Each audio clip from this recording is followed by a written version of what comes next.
Smart cities have been in the spotlight for a few years now. So, what does it take to make a city smart?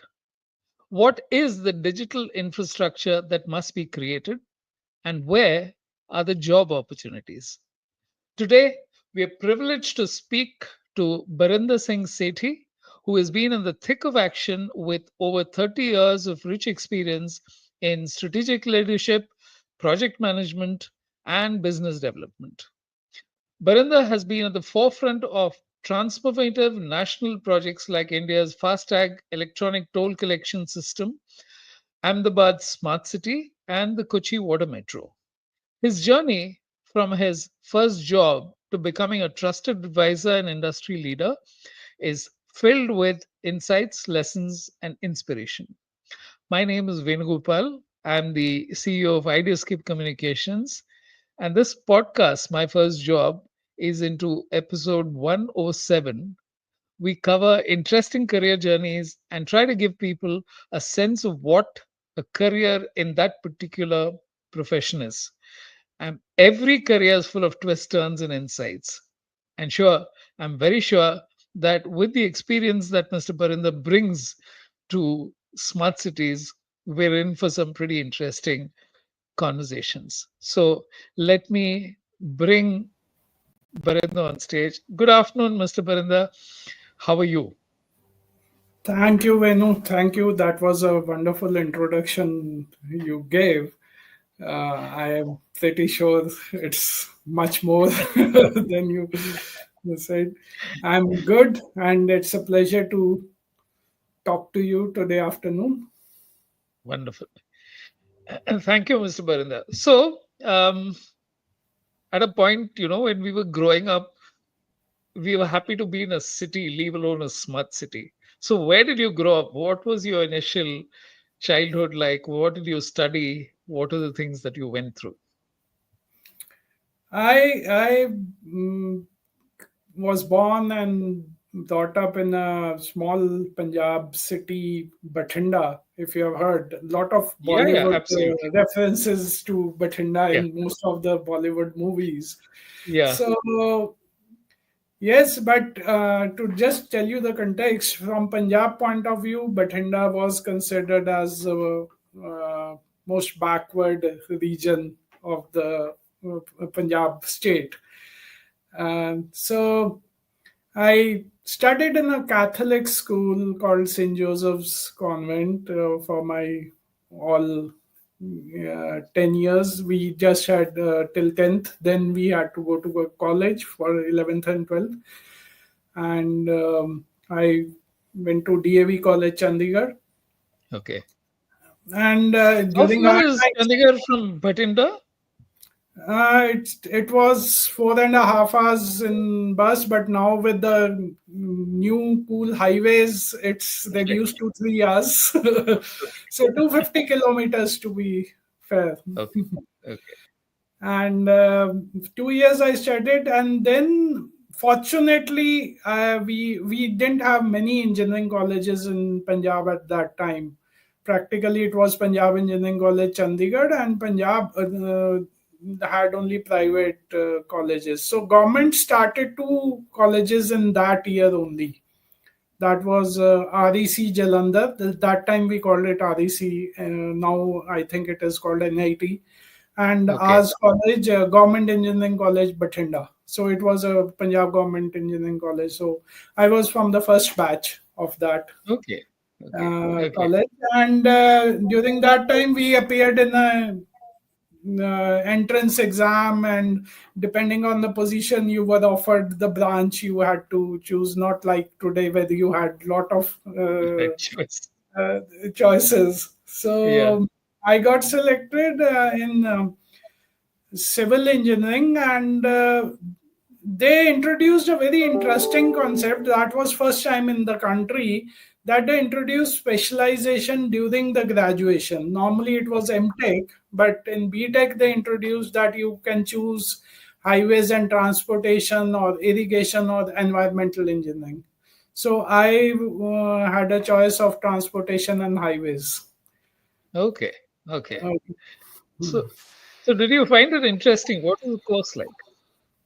Yeah, it was interesting. Basically, I always, during my growing in years only in school, I had thought to become an engineer, though my dad always wanted me to go into medical field. In fact, I Okay. was forced to select biology as one of the subjects, but Okay. surreptitiously I chose mathematics as an additional subject and went into engineering.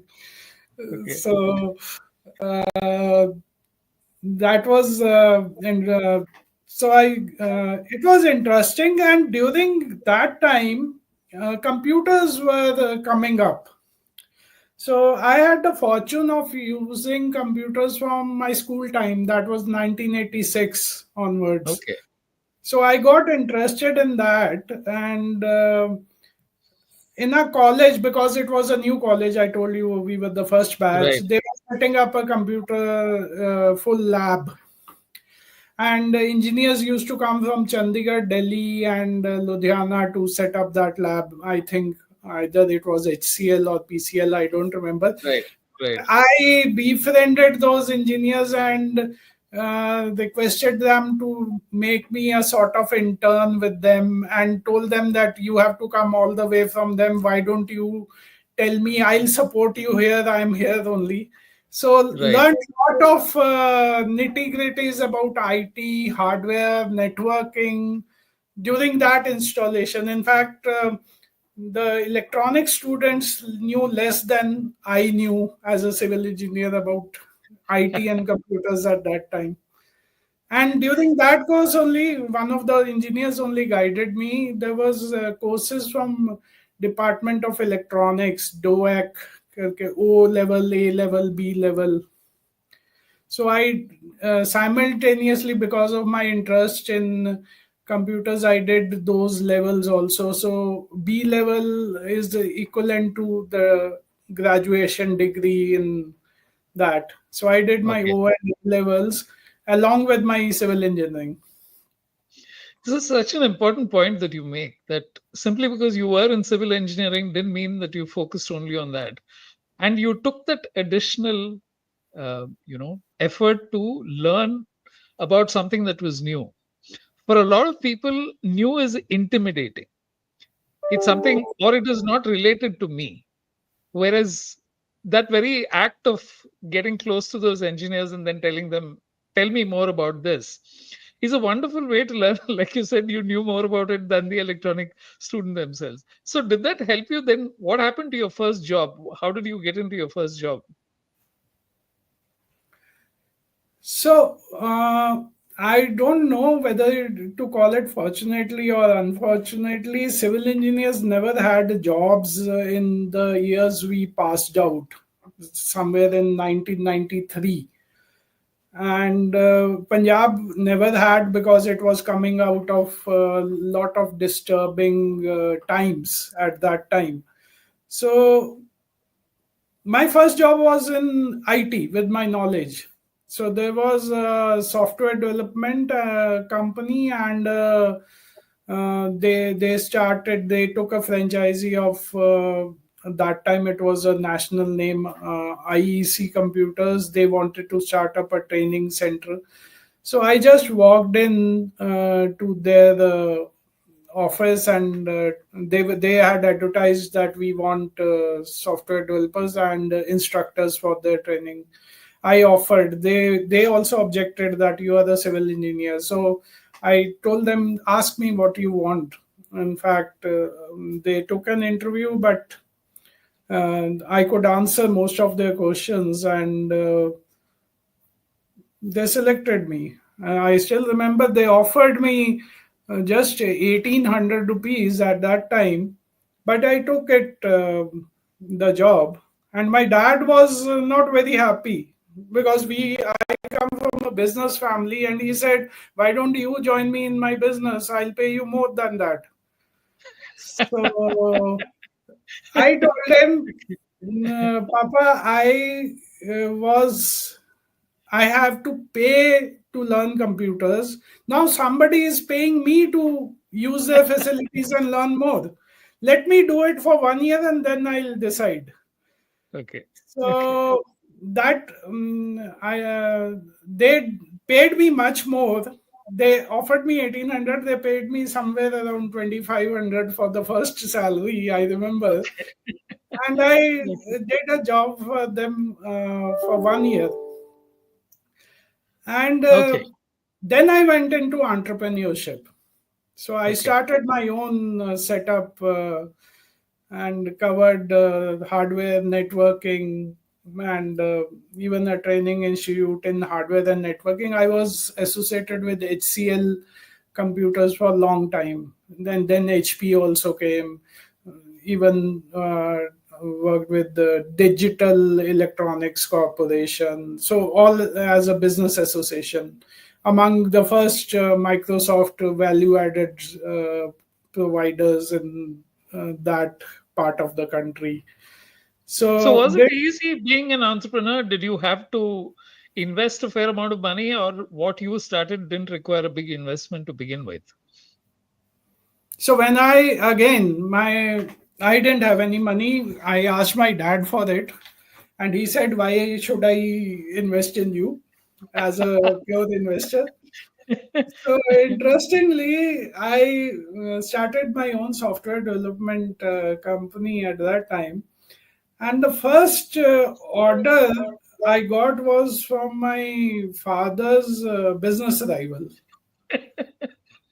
And he gave me a check of, I remember, I think 10,000 rupees as an advance for developing a whole system. And when I told my dad, and he said in Punjabi, "Ene ke main order deta." How did he give the order? So when he saw that, then he said, "Okay, now how much you need?" So he bought me the first computer and gave me some seed money to start my own venture. Uh, Right. Right. so our family business was a totally different transportation and petrol pump. So I started my own IT company sort of thing. Okay. Ran it for 15 years, but then due to some family situations, and I got a very interesting offer um, to set up a first semiconductor plant in India. Okay. That's why I moved to Delhi and corporate. Okay. Okay. So that's another story. So by that time, I learned that project management is a very interesting thing. So whether it is IT or civil engineering or any other field, basically getting projects and executing them is a very important thing to be in. Right. Right. So this came out of the blue. This people, someone approaching you, or they knew of your background in I They knew technology? me. They were in Europe, and they wanted to set up a chip packaging plant in India, as and then further try to set up a fab, LED fab, LED chip fab. So what government is trying to do now, we did in 2008. We set up India's first semiconductor fab in Gandhinagar, and chip packaging plant in Noida. So my role was as a project head. So not going into the deep technological roles of semiconductor, though I understand because I had to deal with lot of suppliers as well as professionals in that field. So it was setting up of the whole mm, chip packaging plant and the fab, which we did. We were successful in setting up the chip packaging plant, but fab is where we could set up one reactor fab, but to compete with the world, we needed lot of resources, lot of funds. We could secure funds at that time. There were, in fact, ONGC was ready to invest in us, but it was the ecosystem which government is doing now, which was missing. So that's when we called off. So So you have transited between starting in a job, then becoming an entrepreneur. and then going back to a corporate life. So, what is corporate. it that you saw were the changes which, in your mind, are different for being an entrepreneur versus setting up a greenfield venture or being part of a corporate setup?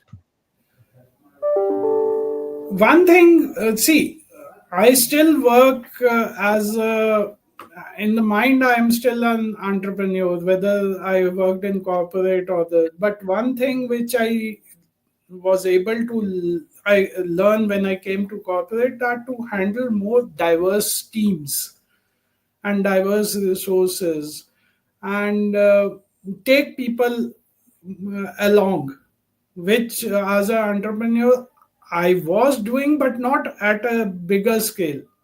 Fair enough.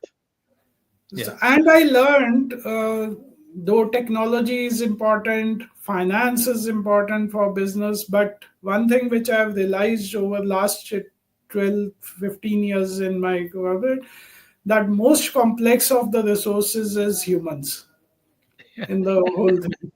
So that is where I think I have learned to manage people more efficaciously than how I used to do as an entrepreneur. So if I become entrepreneur again, I think that managing of people will be much better. Okay. That's actually a great realization. So, what we'll do now is begin to move into the smart city segment Yeah, yeah. because I want to understand how this whole change came about. I'll just make the regular announcements, which are okay. Yeah, you are listening to My First Job. I'm speaking to Mr. Barinder Singh Sethi, who has done amazing work on the initial aspects of starting up the infrastructure required for digital transformation of urban centers. We'll understand what that means and what the job opportunities are. In the next segment, I'm going to be talking to him about how what is a smart city and how do you begin to build one and what are the requirements. So when do you tell us, there's been a lot of media interest on smart cities, and they're going to be there, and people have completely different conceptions of what a smart city is. So if you can take us through the basics and tell us how you got into it and what do you see the future as, we'll take it from there. So I told you about the semiconductor fab. 2012, we realized that we won't be able to scale up here in India, and I was already looking out for more opportunities now that I had already moved in corporate. So one of my current companies, they were looking for the chief projects head in the, and I interacted with the founder. So it was a very interesting thing for me because it was a combination of my civil engineering knowledge and my IT experience. So we call it intelligent transportation systems. This is a very niche field, ITS. It covers your electronic tolling, your traffic management in the cities, your so if you get a e-challan on jumping a red light or speeding, those things remember me because maybe in one of my team members must have implemented that technology. Or if you zip through the toll plazas, then also remember us because that is what we did across India, implementing the FASTag. So this was company into intelligent transportation system where we won this FASTag tender with the National Highways Authority and implemented it. It was one of the toughest challenges because handling government stakeholders, and there also I was dealing with civil engineers who never had any IT exposure, and they couldn't understand why changes were required on the roads so that technology can be implemented. So I believe, I'll tell you, we had to move up the steps and reach Secretary Ministry of Road Transport as Transport and Highways and explain him. We were fortunate that he could give us 15 minutes to understand what was our problem, and he listened to me it very in a detailed way, and then he made orders so that changes could be done in the Indian Road Congress guidelines and NHAI guidelines, so that changes on civil infrastructure can be done, so that IT technology can be implemented. So Can you keep give us a couple of examples of um, what were so the changes required? um, for example, the toll plazas earlier were just small rooms. Basically, they used to run through containers. They were not proper buildings also. Initially, when we had kept the servers there, 5 lakh servers, there was the roofs were leaking. We didn't have proper air conditioning everywhere. The equipment which you now see under the toll plaza, the RFID readers, we had to install on poles on the road, and within 2 hours a truck would hit them and break all the infrastructure. We had My, incidents that we implemented, and within 2 hours my engineer would be calling, sir wo to toot gaya. my God. So all that checks and balances, and we didn't have internet on the toll plazas. There were more than seven out of initial 500. There were at least 20% toll plazas we didn't have connectivity. Because Wow. and implementing FASTag, where the information has to reach National Payments Corporation server, so we worked around all those challenges on the So ground. what did you do? Let's say if the internet went down, you would collect the data locally and then sync it up at a point when you got back the Yes, connection? initial. So now you see, from last 2 years, it is 100% online because now we have internet. But when it started in 2015, there was a gap of 10 minutes for every sync. Okay. And sometimes that gap increased also because of lack of internet. Okay. But And were we there designed at a 10 minutes lag of a okay. batch process to the data. So there were blacklists. So if you didn't have the valid FASTag, you could go through a one toll plaza. But we designed that by the time the person reaches the next toll plaza, he should be blacklisted. They should be blacklisted so Wow. that they cannot cross the next one if Okay. it was not a valid or they didn't have sufficient balance in the FASTag. So that was a 10 minutes gap we had to do because of this lack of connectivity. Yeah, so So a you lot of built the stakeholders came into together: NPCI, RBI, NHAI, we the implementers. So we had to work all together in that. so the FASTag protocol had already been created, or you were part of creating that as well? What were the things that you examined in the beginning? So let me tell you the history. FASTag as a technology was recommended. So the process started long back to digitize this. I'll just stop you in a minute. You asked what a smart city. So here's the time. Let me Right. explain that definition because you Right. can correlate to it.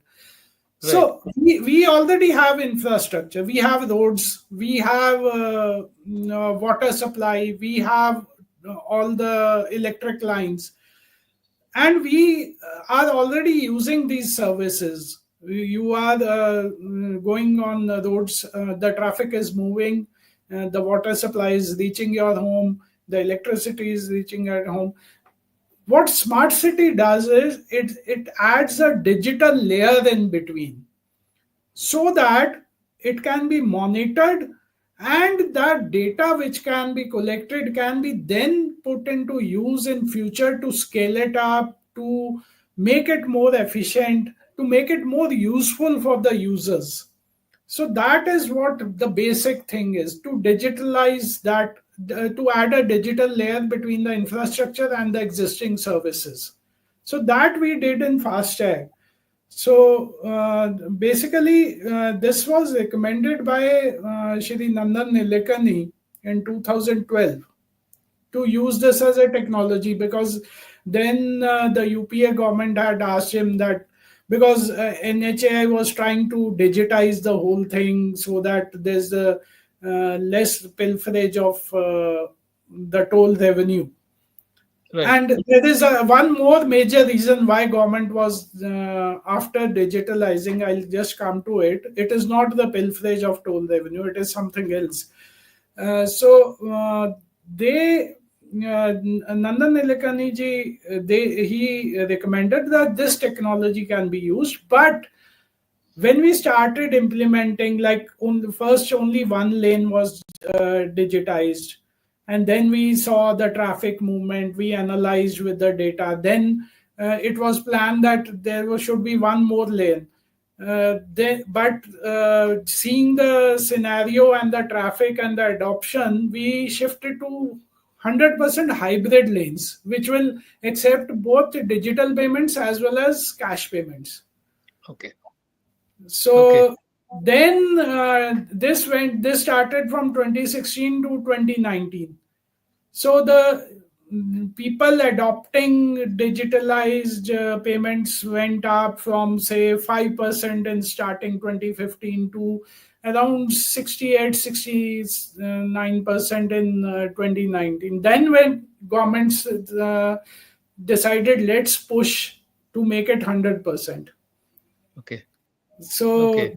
then the movement started. Okay, let's make all lanes digital and only one cash lane. So, If you what was the thinking behind removing tolls altogether and automatically charging people? How exactly does that work? see, main reason for digitalizing, which I was telling you, was to record the traffic data accurately. Okay. This was the main reason. Earlier there was surveys done separately. I was part of that survey. Those survey data is being used from last 10 years to make all these new highways and expressways which you are seeing. But this traffic data is very important, one for the construction of new roads, and Right. second, the private investment doesn't come if there's no accuracy of data, because Okay. private will invest in road building only if they can are assured for the Recover toll money. for Yeah. recovery of money for next Right. 20 years or 30 years. Right.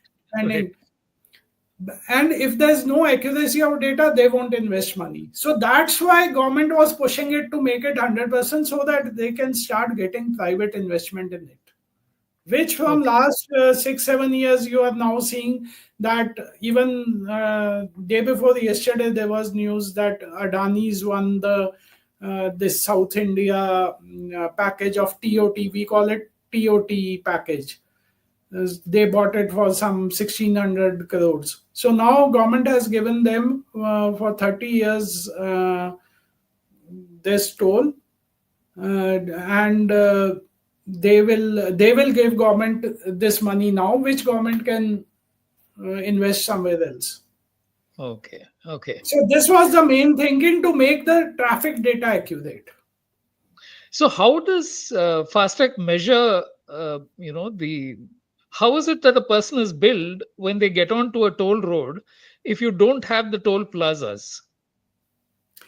So that thought process is now coming in. So see, earlier why this technology was recommended was because this was cheap to implement. The FASTag sticker costs you practically nothing, and Right. everyone can stick on the main investment was done on the toll plazas. But it even if you travel say only a part of it, you are billed for say in the gaps of 60 kilometers, 60 kilometers, 120 kilometers, like that. Okay. You may have to go only 20 kilometers or 40 kilometers. Okay. So now with this new GPS fitted in the vehicles, they will be able to track how much distance you have traveled, and only that much toll will be billed to you. Okay. Okay. So that requires cars and vehicles with the latest GPS. So there would be a mix of vehicles, right? There would be vehicles which have been, let's say, manufactured anything from 10 to 15 years ago. So how is that gap filled? In the sense, how is it tracked across the entire spectrum? That's learning we got from FASTag, that how we had to pivot many times in FASTag to implement the technology. But in this, government had started thinking early. So 2018 only they came up with that GPS should be fitted in all commercial vehicles. Okay. And by 2019, majority of those commercial vehicles were fitted. And from toll perspective, the 90 to 95% of toll comes from commercial vehicles, not from private vehicles. Right. Right. So Okay. the commercial vehicles are already fitted by. Right. Then it doesn't matter. Okay. It's only 5% to the So if overall. they now want to go, they can go it very speedily. There are other legislative issues, like if a person doesn't pay, how that has to be recovered and how that has to go to the concessionaire who's running that road. All Okay. those things are being sorted out, but the basic fundamental groundwork has been already done. I would say at least 90% of it has been done. It's fascinating how, in just about 10 years, you've managed to change the entire. Because I think we all know of a time when every border checkpost used to be one of those places where you wait for hours to get through. Now it's as if those you can magically zip past all of those places. And provided you're careful about ensuring that you have enough of a balance, getting through the FASTag tolls also is not an issue at all.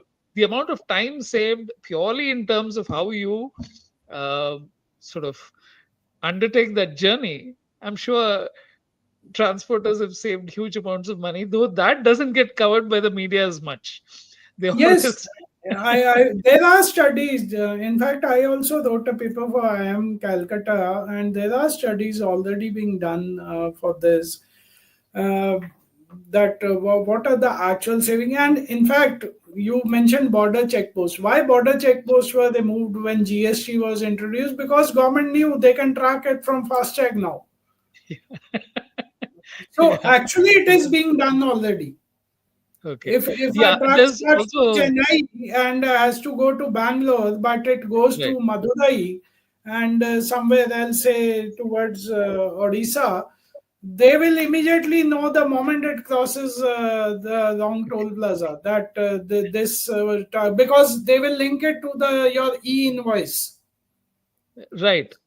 That has been another major step, right? The e-bill, Right. the e-invoice has been so with the combination of e-bills, the GPS, and the tolls, you've kind of created enough, ways in which you can track things. So that's a major And difference. that will help in the this logistics policy which is government is pushing, the Gati Shakti.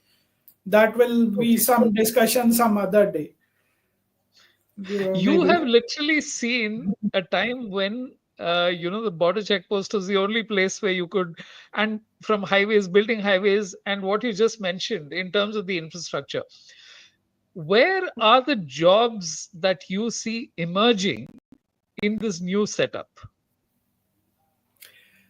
So let me tell you, when I was also part of setting up Ahmedabad Smart City, the other project, and Mumbai Best Buses Transit Management System. So you can Okay. track bus across the city from your mobile app, and we set up. I was heading that project also. Do you think all these, whether it was FASTag and or the setting up of Ahmedabad Smart City, or this one consistent issue which I faced, where there is a specific requirement in the market as well as lack of skill development, is we need to combine the knowledges. Like initially you said that you why did you go, maybe it was destiny, but I knew about civil engineering as well as information technology, and then combined it to make projects, learned about project management. So this has to move further. One is knowing the domain thoroughly. One, see, Right. computer engineering is basically felicitation to do things in other domains. Right. 100%. It is not. I wouldn't call You it a can. core engineering. Yeah. Yeah. Yeah. I still consider civil, mechanical, electrical as core because the basic infrastructure building is done by them, and then all computers and IT infrastructure are necessary to add that digital layer to make it more efficient. So both are needed, but we need people who know knowledge for both of them. One, and the system integration, how to integrate various systems, that is seriously lacking in the market at present. So while in Ahmedabad Smart City, I had to work with some 14 subject matter experts at one time, and then it went to around 20 odd subject matter experts, Wow. and we had to integrate everything, understand. And that was a major challenge. We didn't have the people who understood the integration as whole, Okay. Okay. because getting all these technologies to work as a system is one of the challenges which is required. Cyber security is needed. The person may have the domain knowledge very thorough in that, but how does the other person say, the physical security, the camera, the frames, the capturing of number plates of camera, how does that come into picture, and how cybersecurity has to ensure that that efficiency also remains but it remains secure also. That mixing of knowledge is required at present, which is lacking. Along with this, the there is a huge challenge in new contracts, because contracts also change with technology. There were things we never realized when we started doing FASTag or Smart City, that this may happen in future. The contracts initially were not designed to handle the things which we faced. Later. Yeah, so contract Okay. dynamic contract management is also need of the hour. I mean, these are such wonderful insights, Mr. Barinder, because one is that this needs to start at the college level. Right now Yes. we have silos. We have people learning only one bit. The integration aspect is something that they don't even think of, because they think I'll do electrical engineering and I'll do something in this, but there's an overlap at every stage. And how do you ensure that people have this knowledge that they need? So what would be one way of solving this issue without getting into syllabus? What is it that you think young children or people who are into engineering colleges should acquire? Would you suggest that they learn at least two or three other core bits? And how would you combine them? For example, if somebody is doing electrical, what are the things that they should possibly add on to learn in order to be better qualified for the jobs in future? So if a person is doing electrical or mechanical, I would say they should at present understand, one, how automation is going to be there in next, the students who are in college at present, they should think what will be the scenario, say 10 years after. Because once they get out of the college, around 5 years they will understand the market, and then they will start getting into the domain which interests them. And by the time the technology changes, though the core principles remain same, but technology changes. So one, there should be a mindset to upskill and cross skill very speedily, which was, we had the facility, okay, we could wait for a few years. This may Right. or may not happen. But now, That they my don't daughter have that luxury. Yeah. my Yeah. daughter is in third year law, and I was talking to her that how artificial intelligence is affecting her profession, and we Right. were having some good discussion. So even they are trying to learn the technology, that how it will affect uh, a profession which is at present not visibly affected by technology. Very But true. but uh, we engineers are affected by technology the speediest way, Absolutely. You're working on the ground. You're seeing a change on the fly. on the fly. So And yeah. so the mindset to cross skill and upskill is very important one. And like I say, be expert in your domain and use all the market tools effectively. Market tools, I mean the technological tools. Don't rely only on, don't think that only IT will solve the problems. It is the core domain which solves the problems. IT acts as a tool. Okay. Or Wonderful. although AI will act as a tool, but it is Yeah. the core domain challenges. You will have to tell the AI that these things have to be done. See, if you see in last 3 months or so, there are news. Very, in fact, from January there are more news that most of these software companies are asking laying off the software engineers because of the artificial engineers intelligence. Yeah. But if I go to the core engineering and artificial engineering, knowledge of AI is necessary, but core engineering will be always Yeah. there. Right.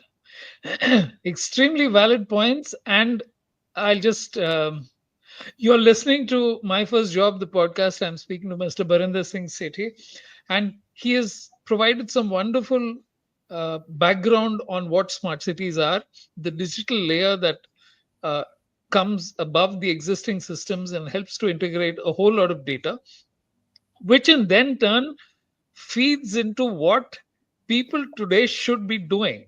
Don't look at your core competence as being just engineering in one particular field.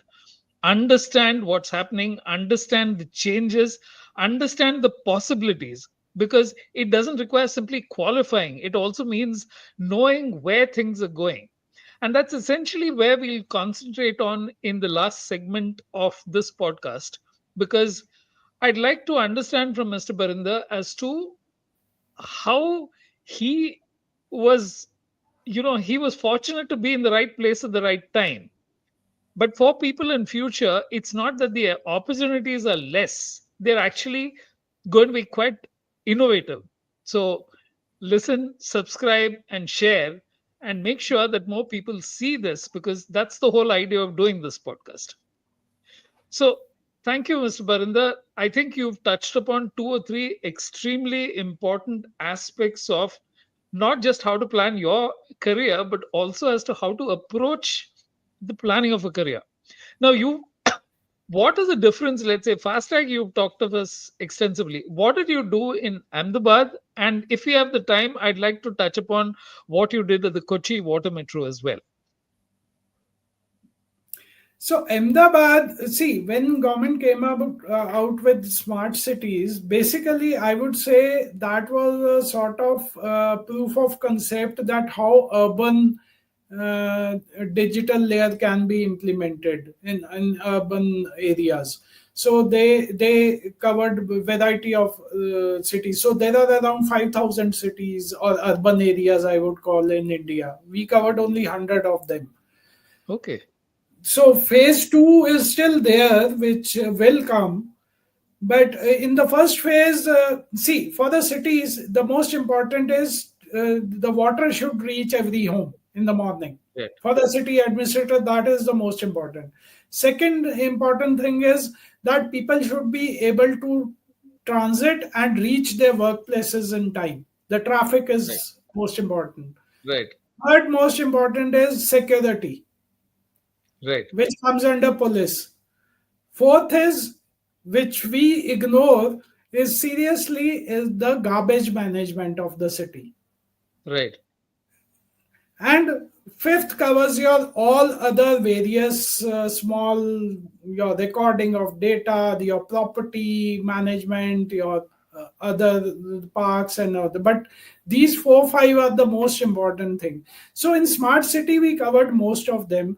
First we took the traffic and the security, put a had lot of cameras in place, and the junctions were monitored regularly, so anyone jumping the red light, Right. you would be challan. So I would relate an interesting incident. Mr. A.K. Singh was the police commissioner in Ahmedabad, and we had a when we were implementing, and after 6 months we had a review with him, and there was 27 crores of challans were issued, but police Okay. could only collect, I think, 5 or 6 crores challan from the 20 whole. crores they couldn't. Okay. So in the meeting, we just had a humorous chit chat. I told him, sir, if I would have put a lot of people just to collect the money. So he told me a very interesting, and which uh, gave me a very different insight, and that's why they are the leaders.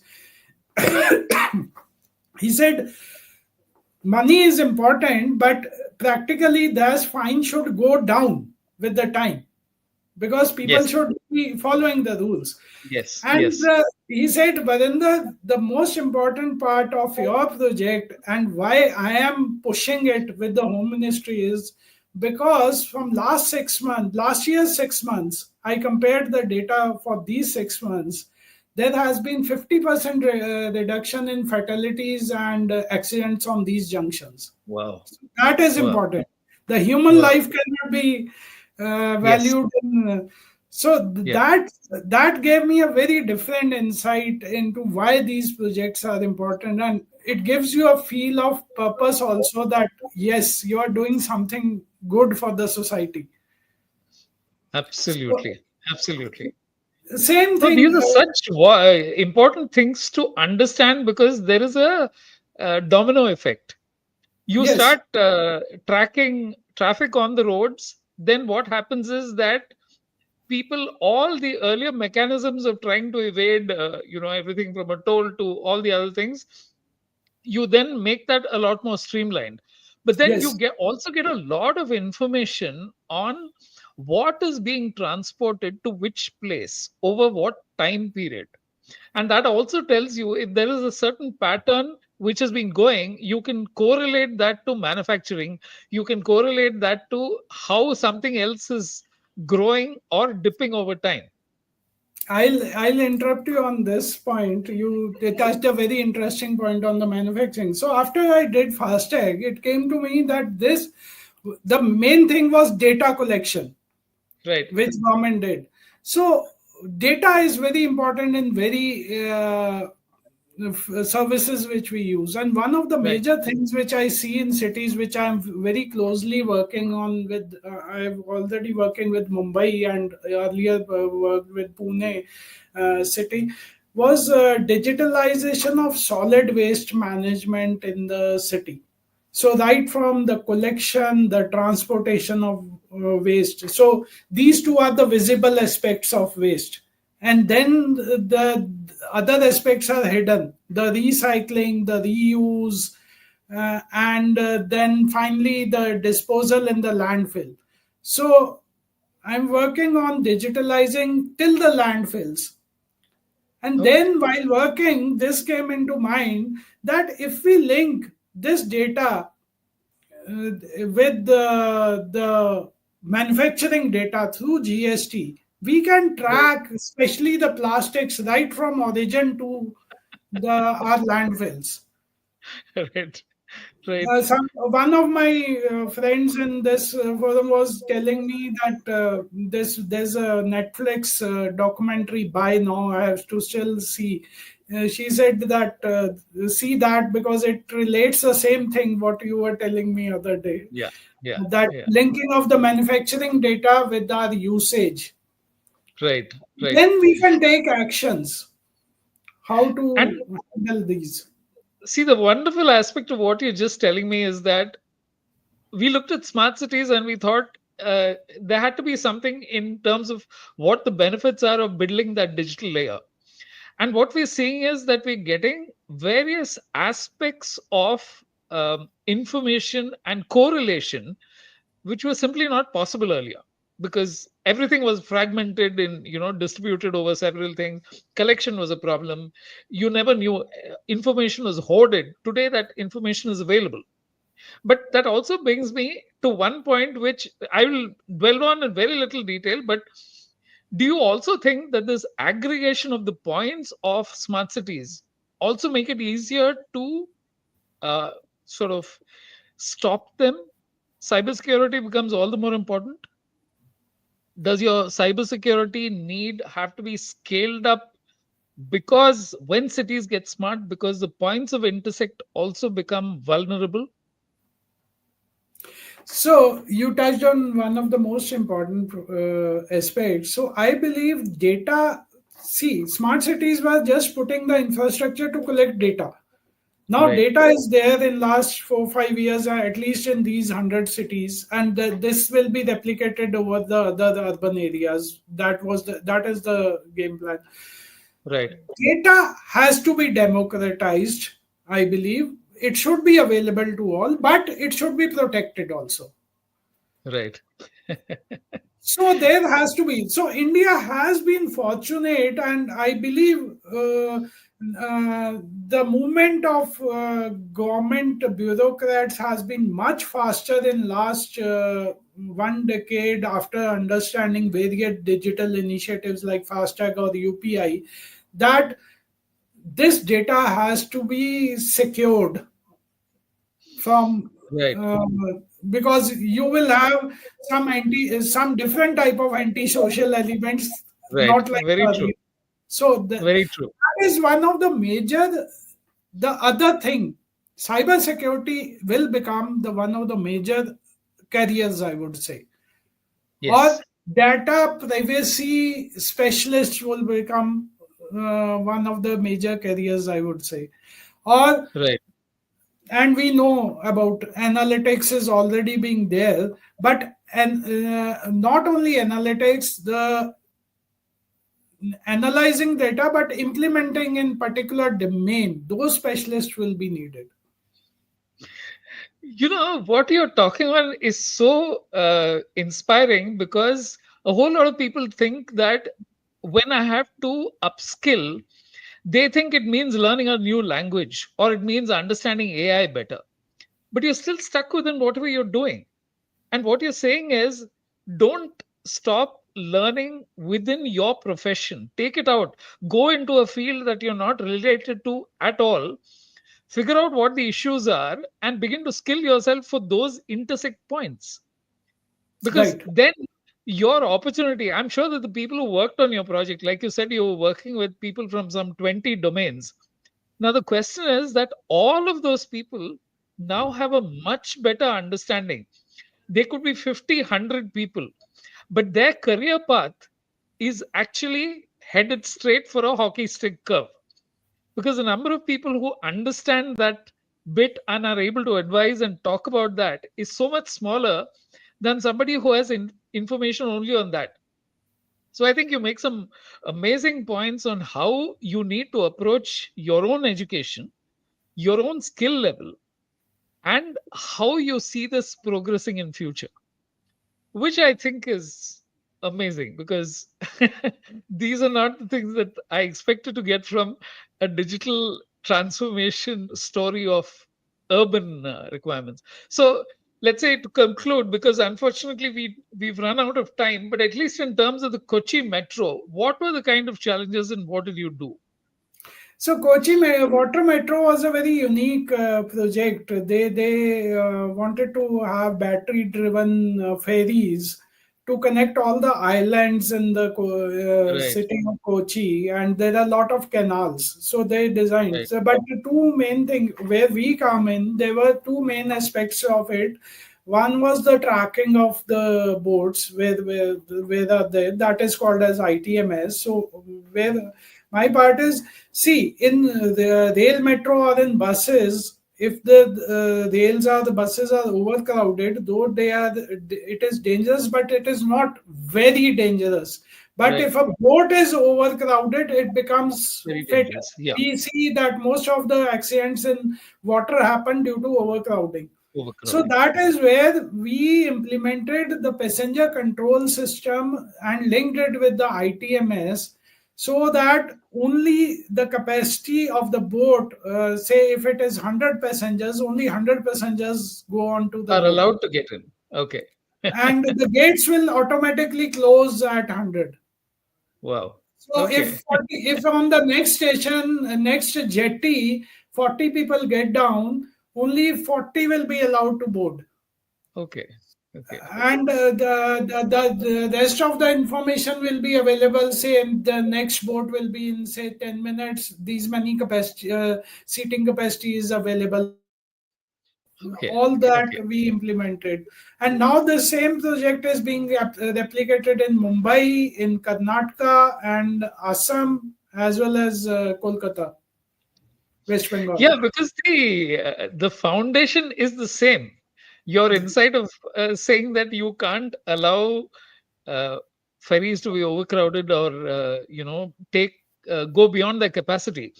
The amazing thing is that you know that if there is so much of demand during a particular time, you can increase the Increase the numbers of ferries exactly. So on that the specific whole point route. is to understand that. Yeah, and that is So the a similar project is now being implemented in Odisha. They are counting passengers in the buses and linking it to the tickets on the routes, so that they can introduce more buses on where the passengers are more, the demand is more. So all that links to the data. yeah. And So you're in beginning to Mumbai, I see would tell this. Yeah. Mumbai, where we implemented this transit management system, they had just 3,500 buses for the city of Mumbai. But after we implemented, because they could track buses and do the billing efficiently, they took on contract more than 2,000 buses within 2 years. Wow. Because and see that affects, and they reduce the price so that more Right. people can get on it. Right. Right. Amazing, Mr. Barinder. I really wish we had more time, but thank you so much for doing this because while we have dwelt on your career to some extent, I think what you really brought a whole lot of value in is an understanding of what a smart city is, what FASTag does, what were the challenges you faced in the Ahmedabad as well as at Kochi. And at each one of these things, the insights that you brought to every section, I'm truly grateful for the time you've spent. Thank you for Pleasure appearing on is the all mine, podcast. Mr. Venugopal, and anytime I would love to interact with you. It was very interesting session with you. Thank you. Thank you very much, sir. I look forward to interacting with you in future as well. Great. That was Mr. Barinder Singh Sethi, and he talked of the potential that smart cities can bring. And it's only after I listened to every single aspect of what he was saying as to how much data can be implemented. The takeaway for people who are getting into this is expand your field of knowledge. Don't stay in the segment that you do because there's a lot more available for you to do in future. Next week, another guest, and we'll keep going on this journey of my